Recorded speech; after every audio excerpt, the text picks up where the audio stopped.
Good now.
Mic check, 1 2 1 2.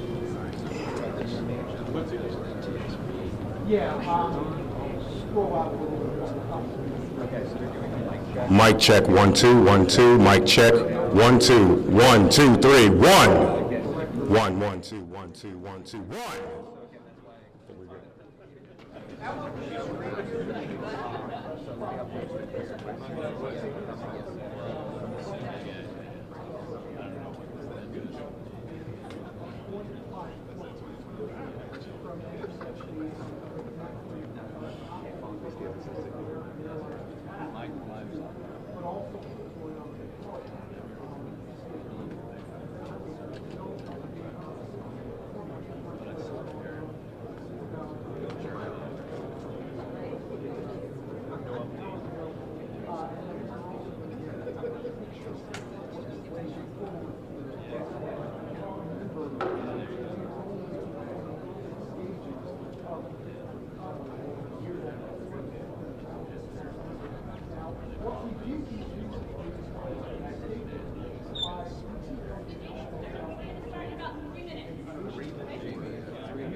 You never know. Jamie just flagging again, a little less than 3 minutes.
Thank you for joining us. My name is Jennifer Homendy, and I'm the chairwoman of the National Transportation Safety Board. The National Transportation Safety Board is an independent federal agency that's charged by Congress with investigating every civil aviation and serious accident and serious incident in the United States and significant events in other modes of transportation. I want to start by expressing our deepest condolences, our sympathies on behalf of the entire board for those who lost loved ones in this terrible tragedy. Our thoughts, our prayers are with you. Entire communities were affected, and we are thinking of you. With me today is Bryce Banning, Bryce is a senior aircraft accident investigator with the National Transportation Safety Board. He's also going to serve as our investigator in charge of this investigation. Also with me today is the entire board. We have Todd Inman, Member Todd Inman. Todd is going to serve as the board member on scene, the spokesperson for this investigation. All of the board members will be here. We have Vice Chairman Alvin Brown, Member Mike Graham, who lived in Wichita for 20 years, and we also have Member Tom Chapman. The NTSB's headquarters is just a mile from here, and so we are all here because this is an all-hands on-deck event. And we're here to assure the American people that we are going to leave no stone unturned in this investigation. We are going to conduct a thorough investigation of this entire tragedy, looking at the facts. Now, with that, I want to level set. When we go to the scene, and we were here last night, we allow the responders to do their important safety mission, which in this case was search and rescue and recovery. We stand back to allow them to do their important safety mission.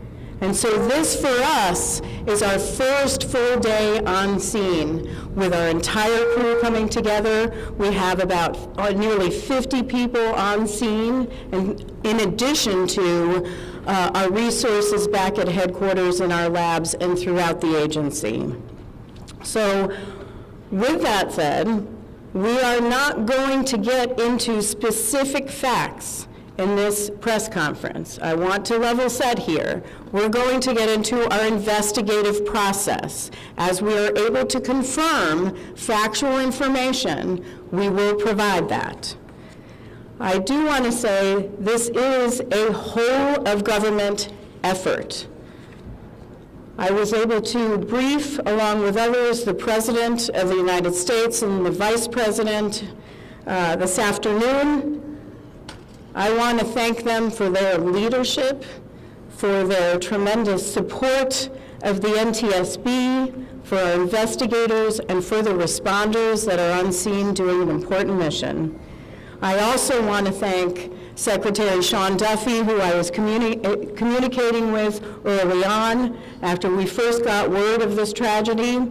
We've been working together throughout the day, along with his team at the DOT and within FAA. I also want to thank Secretary Pete Hegseth, who was also integral in working with us today.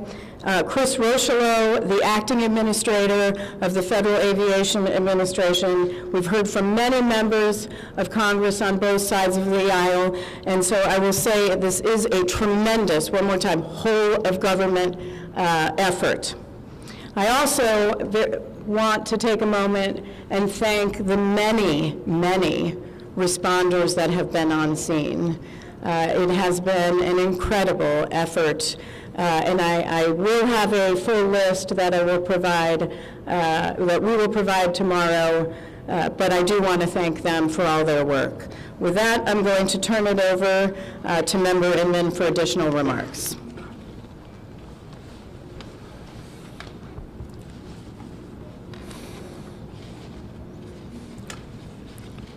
So today is our first full day on scene. Our investigative team will be on scene as long as it takes in order to obtain all of the perishable evidence and all of the fact-finding that is needed to bring us to a conclusion of probable cause. Our mission is to understand not just what happened, but why it happened, and to recommend changes to prevent it from happening again. Since we're just beginning our investigation, we don't have a great deal of information to share right now. We will keep you informed by giving regular updates as we learn more. Our intention is to have a preliminary report within 30 days, and the final report will be issued once we've completed all of our fact-finding and investigation. Now, we will not be determining the probable cause of the accident while we're here on scene, nor will we speculate about what may have caused this accident. Today, we will be going and having an organizational meeting and establishing our parties to our investigation. We currently have the following parties that are already identified: PSA Airlines, GE Aerospace, Sikorsky, FAA,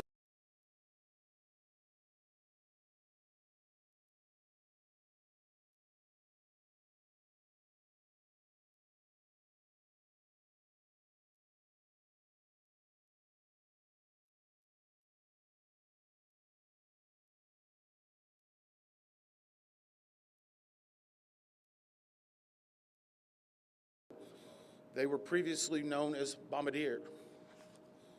The NTSB offers this party status to those companies, government agencies, and associations that have employees, activities, or equipment involved in the accident.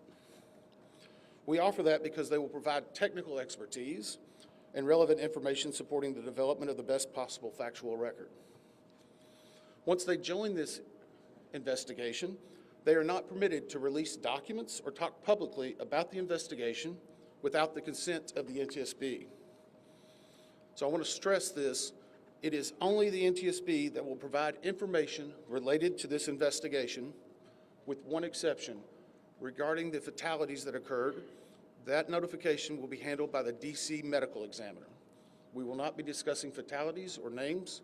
That will be handled by them as the proper authority. So we want to talk a little bit about our process. We will analyze the facts and determine the probable cause of the accident, and then issue a report of those determinations. I also want to talk a little bit about some additional people that are here with us, and they're very important to us, and that is our family assistance group. Later today, we will be briefing the families. We normally try to do this before a media event, but in this case, they're still arriving. Our family assistance specialists are already working closely with local officials and others to help assist them in their efforts to support everyone that's affected by this accident. And let me just reiterate what the chair said. A loss of life in an aviation accident is very unusual in the United States, and our heartfelt sorrow goes out to everyone that's affected. It affects us, it affects everyone around us. There are a lot of people hurting today. We will help find out what happened. We will do it factually, and we will do it accurately. As part of this, we are going to be standing up some specific working groups. Those working groups will be operations. They will be looking at the history of the accident flight and crew members' duties for as many days before the crash as appears relevant. We will be forming a structures group, which will be the documentation of the airframe wreckage and the accident scene, including calculation of impact angles to help determine the plane's pre-impact course and altitude. We'll have a power plants group. They will do the examination of the engines and the engine accessories. We'll have a systems group. They will study the components of the plane's hydraulic, electrical, pneumatic, and associated systems, together with the instruments and elements of the flight control system. We'll have an air traffic control group. They will do reconstruction and review of air traffic control systems provided to and including acquisition of pertinent flight track surveillance information, what you might typically think of as radar or ADSB, along with controller pilot communications. We will also have a survival factors group. They will be doing the documentation of impact, forces and injuries, community emergency planning, and all crash and fire rescue efforts.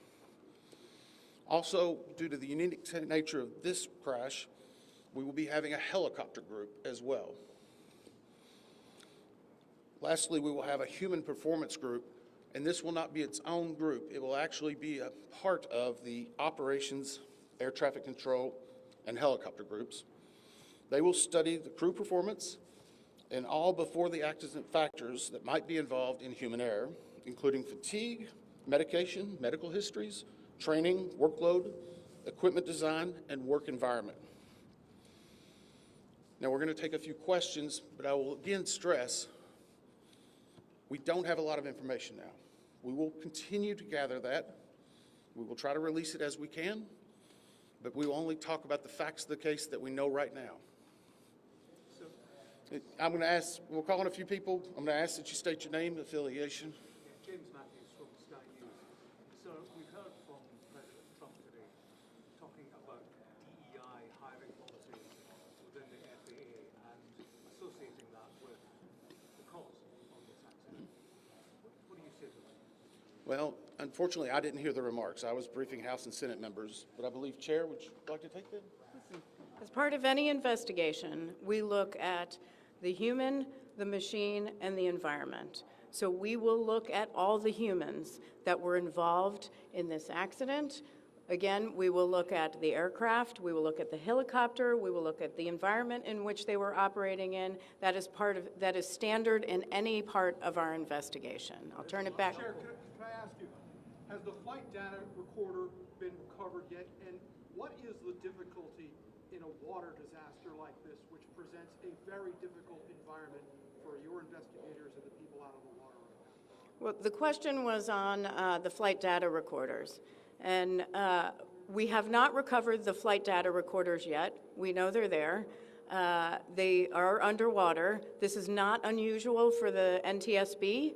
We have many times recovered flight data recorders in water. We have our lab right here that is about a mile from the NTSB, so it's not unusual. And once we get those, we'll be able to get those read and information from them to be able to provide further information to you. I'm going to turn it back over to Member Inman. Sir. Heather Henry with CBS News. Earlier today, Defense Secretary Pete Hegseth said a mistake was made last night. Based off of you all's initial investigations and preliminary findings, have you all been able to tell whether this was human error or mechanical failure? The question was, has there been human error or mechanical failure? We don't know what we know just yet. We do not know enough facts to be able to rule in or out human factor, mechanical factors. That is part of the NTSB investigative process and where all of these groups will come together. It's one of the reasons why the NTSB is known as the gold standard. We will take the time that's necessary, but I'd also like to reiterate, if we find something that is a significant issue that warrants immediate action, we will not hesitate to make those recommendations and make them public. We have a good track record on that, and we want to continue doing so. Sir. Hello, Sir. Tom Costello with NBC News. Does it hurt your investigative process, maybe for the chairman, does it hurt your investigative process to have the president already suggesting possible causes here as you try to keep an open mind and begin this investigation? Tom, with all due respect, I think the press also likes to state what probable cause is before we get to the probable cause. So what I'm going to say is you need to give us time. You need to give NTSB, it's not that we don't have information. We do have information. We have data. We have substantial amounts of information. We need to verify information. We need to take our time to make sure it is accurate. That's best for you. That's important for the families. It's important for legislators who are seeking answers to try to figure out what they're going to do about this. And so it will take time. We do have a lot of information, but we need some time to verify that. Yeah, Member Chase Williams with Fox Business. I'm wondering about the conditions in the tower last night. Were there any performance issues in the past with any of these controllers, anything of that? The question is about controllers. As I said, we are just now forming the groups. The controllers do have union representation, which they are entitled to. They'll be working with our party system and our party groups. They will be conducting interviews.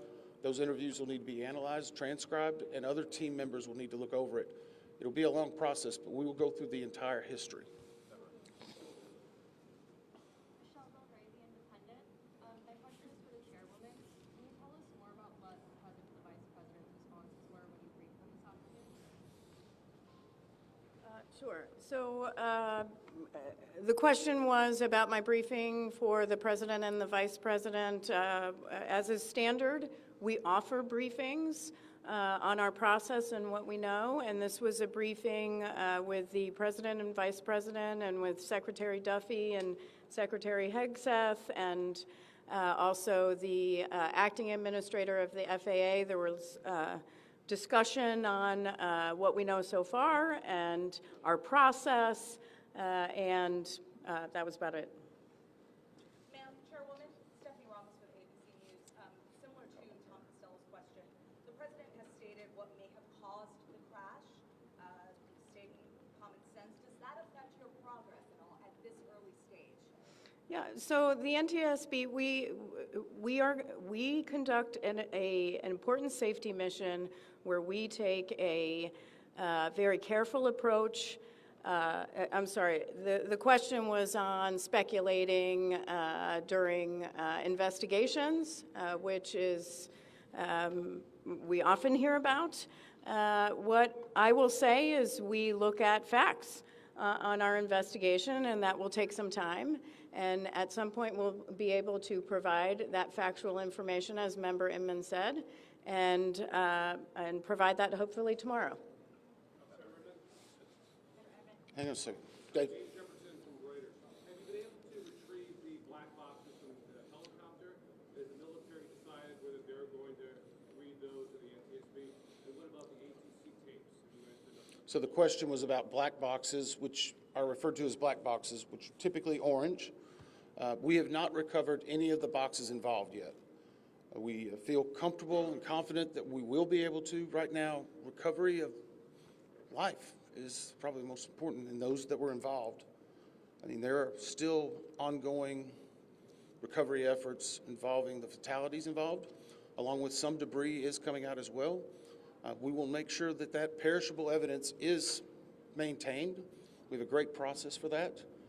We will probably have more than one black box, so to speak. It's our understanding that the Sikorsky helicopter is equipped with some form of recording devices, and those will be read either by the DoD or by us. We have a good starting relationship with them, and we've already made agreements in order to be able to do that. So I feel comfortable in what we're going to be doing. The other question was about air traffic control. We received a very large package of information from the FAA at about 3 a.m., I believe, this morning. That is still being reviewed and analyzed. I would say there's a lot more information that usually comes in that than what you may find online and people might speculate about. And that is part of that overall process where we take the time to get the information correct and to make sure all the parties are engaged and involved and can fact check that information. One. Gabe Cohen from CNN. Can you tell me if the NTSB has reviewed this FAA internal report that has been cited by the New York Times indicating that the controller that was on duty at the time of the crash was doing a job that's usually done by two people? We have not reviewed any specific reports about the controllers at this time, at least from the leadership team. Our investigators are continuing to pull all that information, their personnel records, their files, where they were at, whether they were fatigued. All that information will be part of that investigative process. But right now, we can't speculate on anything that may have been reported in the media until we get the opportunity to validate and understand how it impacts the investigation. We're going to take just a few more questions. Sir? Yes, Oren Khanna, Zebra Magazine. What's the process and the logistics like of bringing the families in? Are they coming into the airport? And how are you going to sort of treat the sensitivity of bringing them to the place where this tragedy happened? So the question is about the families. And many of those families are still en route. Some are still being notified from both the military and from the commercial crash. There is a family assistance facility that's being stood up by American and PSA Airlines in Bethesda, Maryland. They've already been working on that, standing it up. Our team from our disaster assistance team has also been coordinating with them. We plan on briefing them. It is customary that at some point, if the families wish to go to part of the accident site, that we would arrange such a thing, but it will only be when we know that it's safe, we have the correct perishable evidence, and we can do it in the proper modesty that should be for those family members. It will be a little bit of a process, but it will take some time. Sir, to follow up on the air traffic control system. No, sir, or you? I know that Marielle Carville with DC News now. We've heard from some witnesses that they saw people were able to come down the slides of the plane. Has there been any indication that people made it off the plane into the water? Well, again, we will not speak to the fatalities. The DC medical examiner will, but I think The DC Fire Chief this morning very succinctly said correctly that we believe there are no survivors. But were they off They're- the plane? Like, did they even get out of the plane? Last question? We, so, hang on one second. Right now, we're going through the debris fields. Nothing we've seen would indicate that maybe slides or chutes were deployed. It was a very quick, rapid impact, but we've seen nothing in that regard so far from the evidence we had, but we still need to verify all of that information. One more question? For example, if you have sir, are you going to be looking at the family member's cell phone? Go ahead. Jeff Cook, ABC News. What do you know about the altitude of the helicopter at the moment of impact? And can you talk about the procedure for such helicopters in that area? The question was about the helicopter procedures. And in D.C., it's kind of a unique environment. We've been getting briefed more and more by the FAA. I'm not an air traffic control specialist, but they're actually helicopter zones, if you will, or tracks. And this one was transiting, I believe, from track 1 to 4 as part of their normal procedure. If you live in D.C., you see a lot of helicopters going down into this area. So there's a very well-defined system in that regard. As far as altitude, until we get the additional information, we can't validate or basically corroborate any of that until we get more of the electronic data and the data that's on the plane. I do want to clarify one question that also came about cell phones. You know, in today's age and time, a lot of electronics and other devices do contain a lot of different information. We've found on a number of our accidents that we actually are notified through a smartphone that may sense that. As part of our process, we will obviously treat all of the effects of the deceased with dignity. We are already starting to pull that information together. If we feel that it's necessary to find or pull some of that information, we will work with the families and make sure we do it in a manner that's respectful for them and their privacy. But right now, we don't have any plans specifically on that amount, on that area until we need to. Thank you very much.